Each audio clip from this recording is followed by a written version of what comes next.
Bueno, nos vamos a meter en la economía. Ariel Korenberg es economista, investigador del CONICET, profesor de crecimiento económico en la UBA. Gracias por venir, ¿cómo estás? Por favor, gracias. Bueno, a ver, lo veníamos hablando y lo veníamos analizando, hoy que se habla tanto de la corrupción en el kirchnerismo.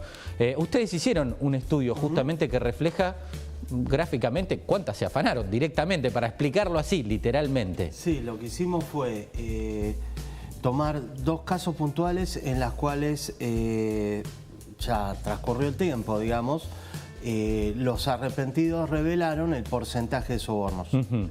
Mediante la acumulación del presupuesto ejecutado en inversión pública a nivel nación, provincia y municipio, cosa que no, digamos, es todo un trabajo, claro, pero es datos oficiales de la cuenta de ejecución presupuestaria aprobada por la AGN, la CIGEN y posteriormente por el Congreso, no la propuesta de presupuesto, sino el presupuesto ejecutado entre los años 2004 y 2015 en obras públicas y en subsidios económicos de energía y transporte. 15% el mínimo revelado por uno de los arrepentidos en obra pública y 5% en temas de subsidio de energía y transporte. Sí. 30.000 millones de dólares lo primero y 6.000 millones el segundo. Claro, 6.000 en total. Porque a veces nos quedamos solo mirando, porque sí, la noticia repercutió más con el tema de los empresarios arrepentidos sí, y las coimas, los sobreprecios en el área de la construcción. Sí. Pero hay más, o puede haber más. Sí, sí, te decía, hay otro, el otro claro, rubro fundamental es subsidio de energía y transporte, claro, también. Claro. Eso aporta 6.000 millones de dólares, pero hay más casos en los cuales no hay arrepentidos puntuales que revelen el porcentaje, digo, en términos técnicos. Lo que hicimos fue un cálculo de, hagamos una analogía, cobrar un porcentaje de sobornos o de coimas es un impuesto ilegal con transacción voluntaria. La base impositiva de ese impuesto ha sido la obra pública. Lo reveló también López en términos de provincial y municipal, no solo nacional. Pero hay otros casos como importaciones, sobrefacturación de importaciones, las de JAI, las famosas de JAI.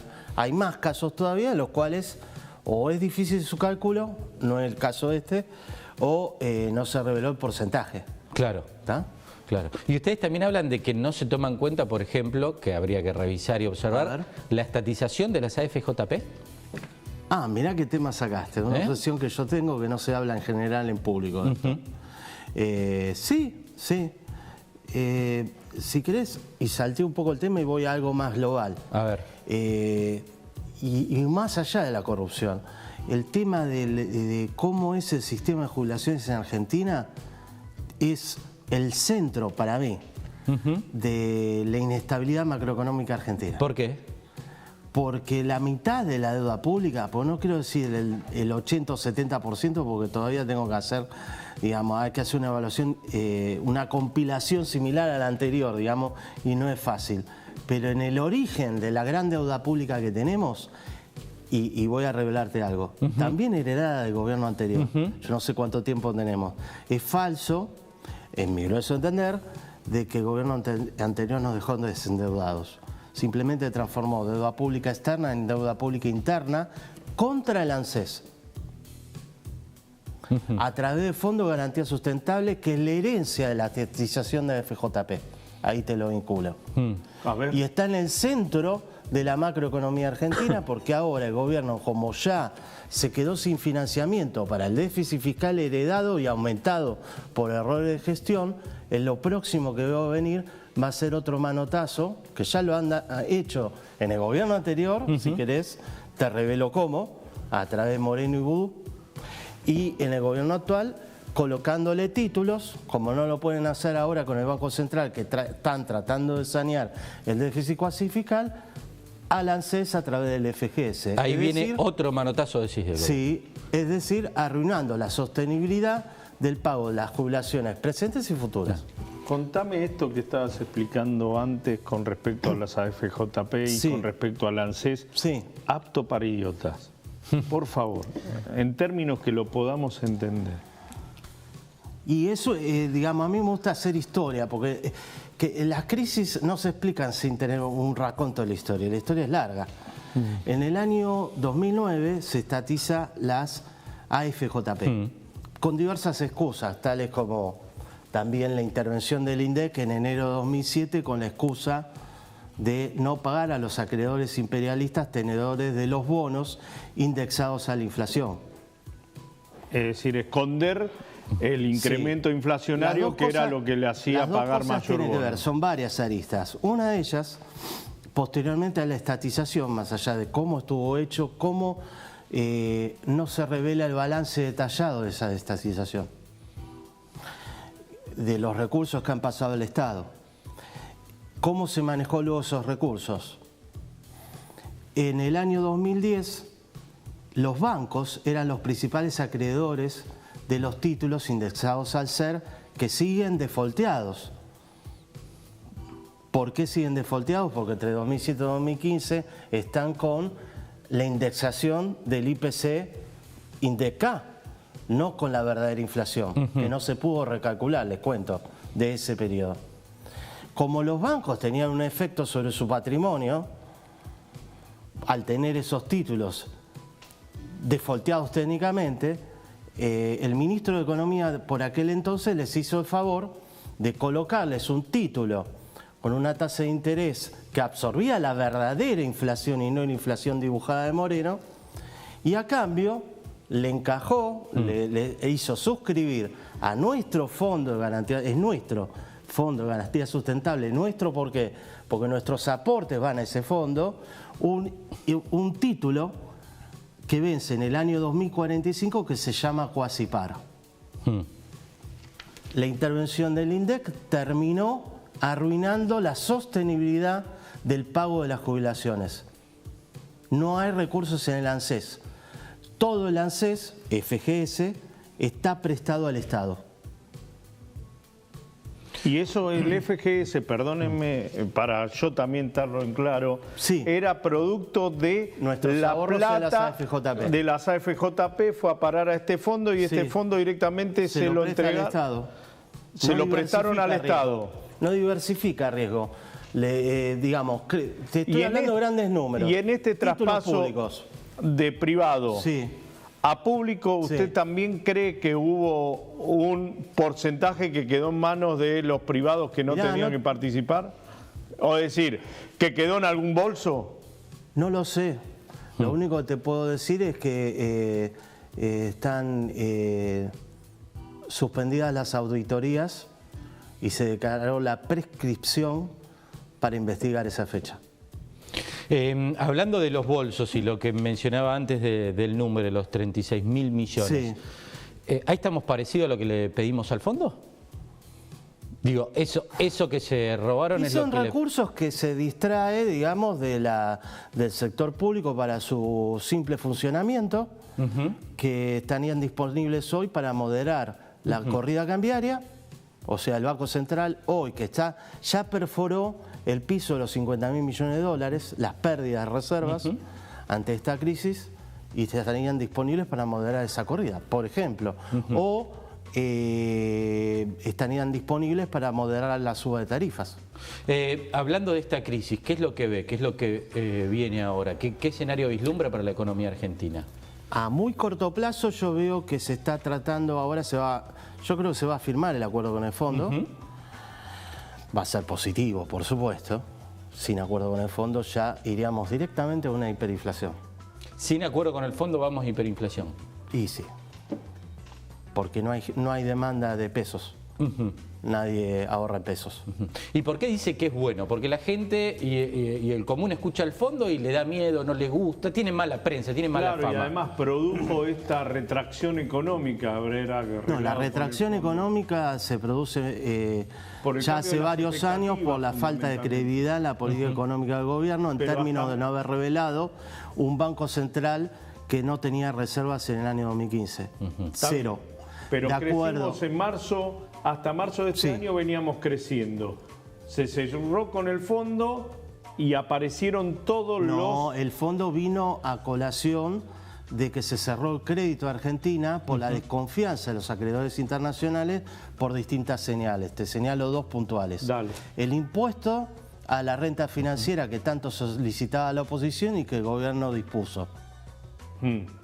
Sí. Mirá qué efecto tuvo. Provocó la peor corrida cambiaria de los últimos años en Argentina. Ese es uno de los motivos. Sí, y el segundo motivo, no hay que subestimarlo, fue que la oposición parlamentaria demostró que tiene más poder del gobierno. ¿En qué términos? Que le impuso al gobierno, y el gobierno tuvo que vetar, la retracción de las tarifas. Y eso se tomó muy mal afuera. Y el primer punto principal fue la polarización con el kirchnerismo, por el cual desde afuera, desde el 10 de diciembre hasta la fecha, se pregunta si Cristina vuelve. Eso también asusta. Sí. Le preguntaba, ¿por qué es bueno entonces el acuerdo con el fondo? ¿Por qué va a ser bueno? Porque sin acuerdo es peor. Sin acuerdo es un escenario más difícil. Simplemente eso. Lo que no significa que, digamos, gracias al acuerdo, enseguida Argentina vuelva a un sendero de crecimiento. Acá lo que hace falta es, mi grueso entender, y es una opinión personal que no tiene nada que ver con las instituciones que represento o pertenezco, es un plan de estabilización y crecimiento que no lo hay desde que asumió este gobierno, y un ministro de Economía que no disponemos. No disponemos de ministro de Economía. No. El otro día usted daba algunos números que son realmente sorprendentes y acá los tengo y quiero que me los confirme si son así. En un siglo la Argentina nunca creció 7 años seguidos, planteaba usted. Sí. En los últimos 100 años tuvimos un ministro de Economía por año. Sí. Pasaron 43 presidentes de la Nación y 61 presidentes del Banco Central. 8 defaults y se le agregaron 12 ceros a la 13. moneda. 13. Me corrijo yo, me faltó 13. uno. 13. Bueno, ¿y esto qué quiere decir? Y se intervino el INDEC, único caso en el mundo, en el cual se destruyó completamente el sistema estadístico. Ahora, porque hay casos, no hay en otro lugar en el mundo que se hay haya casos de destruido. que han sido en regímenes militares, como en Brasil y Chile, solo por 3 meses a los fines de negociar mejor los salarios con un índice dibujado de ¿Maduro inflación. tampoco lo hizo? No se tiene conocimiento. Lo que se hizo es dejar de publicar, claro, que es otra cosa. Esto no lo hizo nadie, excepto en la época de Stalin, con el censo de población. ahora, no lo hizo nadie. Se destruyó, ¿no? Déjame resaltar porque sí, es terrible. después se cree que se puede ganar credibilidad fácil en Argentina. No tiene nada que ver con el partido actual. Lo que estoy hablando es de que la sociedad argentina volvió a votar en el 2011 después de 4 años de intervención autoritaria en el INDEC. Y eso se sabe hacia afuera. Y además eso provocó el default de los bonos SER, que hoy están en manos de los jubilados. Vuelvo a resaltar, como resultado de la política implementada desde la cúpula presidencial y seguida por el señor Vudú y Moreno. Y eso me parece que no se tiene en claro, que la herencia por parte de este gobierno no era de un, soy crudo, perdón, pero de un gobierno socialdemócrata francés de centroizquierda, sino de un gobierno bastante bravo, autoritario. Claro. No me quiero desviar, digamos. Anécdota, para ablandar un poquito todas estas cosas duras que hemos dicho. Con este escenario de los números que yo le mencionaba, que son suyos. Y con este escenario, restablecer la credibilidad en Argentina no es fácil. Está bien, pero tampoco tenemos una sociedad que pueda acompañar esto, porque entonces si bien es cierto, si bien es cierto que hay un 70% de la población que no puede convalidar los precios de tarifas que tenemos hoy, no lo puede convalidar porque realmente es mucho más que sus ingresos, y unos ingresos que no se amplifican, vamos a decir, producto del congelamiento de las paritarias. Y a eso se le suma que tampoco quiere tomar un remedio. Sabemos que el país está enfermo, pero la sociedad no acepta el remedio, es decir... Bueno, discúlpame, ¿no? Entonces sonamos, porque... Perdón con esta obsesión, pero tiene que ver con la economía. Si no tenemos instituciones de chequeo y control, digamos, primero una esperanza. Aunque te parezca mentira, yo creo, a pesar de ese raconto, que vamos a salir de esta crisis.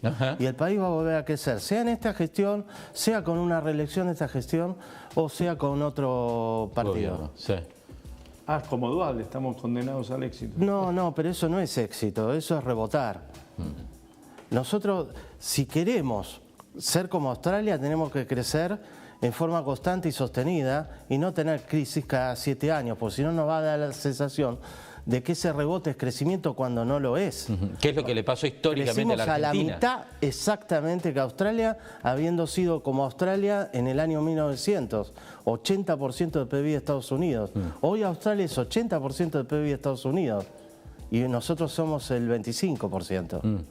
Es clave no tener crisis. Ahora bien, tenemos otra más. Vamos a salir de eso. Ahora, institucionalmente, después de semejante crisis de 2001, que fue peor que la década del 30, les cuento, en términos de caída del producto, ¿sí? O sea, generacionalmente deja memoria eso, intergeneracionalmente. Para salir de una crisis semejante como la del 2001, me parece, digamos, quiero hablar más en modo potencial porque parece que estoy pontificando y no soy quien, pero digamos, no hubo un cambio de sistema de instituciones en Argentina.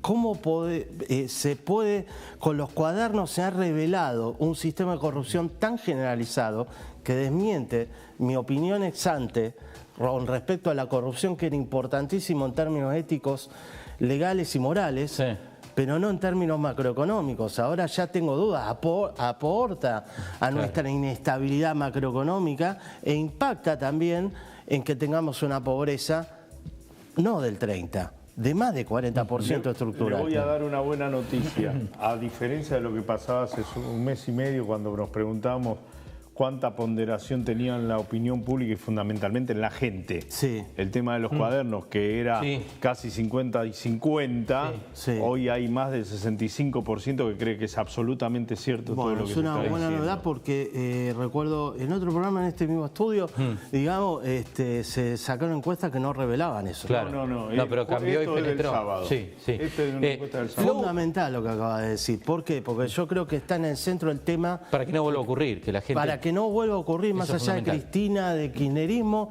incluso de este gobierno. Macrista, no importa. Para que no vuelva a ocurrir tienen que funcionar instituciones. Claro. Entonces, no hay nadie que esté pensando en el sector político, oposición y gobierno, ¿qué vamos a hacer con la AGN? La CIGEN, el Consejo de la Magistratura, que mi propuesta es que esté en mano exclusivamente técnica hasta decidir qué obra pública se hace. Ahora quieren meter de nuevo como en España, se hace. En España, en varios municipios se hace así. La obra pública que se va a hacer lo decide el comité técnico, que no fue decidido por intercambio entre partidos políticos. Llevarlo eso a las máximas instancias de la política fiscal. Totalmente independiente del poder político. El comité técnico era la Cámara Argentina de la Construcción. Bueno.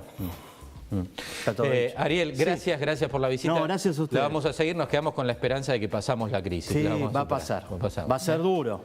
Va a pasar duro. Bien, gracias, la seguimos, muy amable por la visita. No, por favor. Después de la pausa seguimos hablando de temas que tienen que ver con la economía, crisis, consumo, aumento de precios.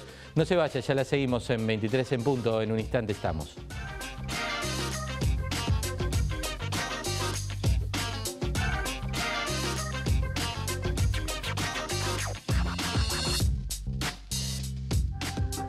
Disfrutar está bueno, ¿no? Yo elijo esto. Nada más es sentir mejor. Disfruto la adrenalina, que corre a toda velocidad por mis venas. Disfruto la euforia que me produce y esa sensación de querer más, más y más. Pero existen otras formas de sentir placer, como la adicción, que no te deja elegir y al final tampoco te da placer. Vos todavía estás a tiempo de volver a elegir. Si tienes alguna duda, llámanos y trabajemos juntos para poder ayudarte. Ya está en marcha en la provincia el Plan Anual de Vacunación. Son 18 vacunas en total y en los hospitales y centros de salud se aplican gratuitamente. Conoce más en gba.gov.ar/vacunación. Hoy más que nunca, vacunarnos es cuidarnos entre todos. Buenos Aires Provincia, entre todos, podemos más. Estamos poniendo en valor las escuelas del municipio. Comenzamos la remodelación de 35 establecimientos educativos para que nuestros chicos aprendan en un ambiente más confortable y seguro. Lanús Municipio, cada día un poco mejor. ¿Se rompió? ¿Se manchó? No tires nada. Ahora más que nunca, ahorrá con Menda Fácil. Renová, decorá, repará, identificá todas tus prendas con Menda Fácil. Visítanos en Facebook e en Instagram y mirá nuestros videos explicativos. Llega el frío y con estos 5 hábitos simples te ayudamos a cuidarte y a pasarla bien. Vacunate si estás embarazada, si sos mayor de 65 años y también vacuna a los chicos menores de 2 años. Lávate las manos regularmente con agua y jabón. Amamantá a tu bebé. No fumes. Si vas a fumar, hacelo al aire libre. Abrí las ventanas para ventilar tu casa. Disfruta el invierno en Tigre. Más información en www.tigre.gov.ar. Tigre, municipio. Sí al 99% de cloacas. Sí al 100% de agua potable. Y sí a tener uno de los índices más bajos de mortalidad infantil de América Latina.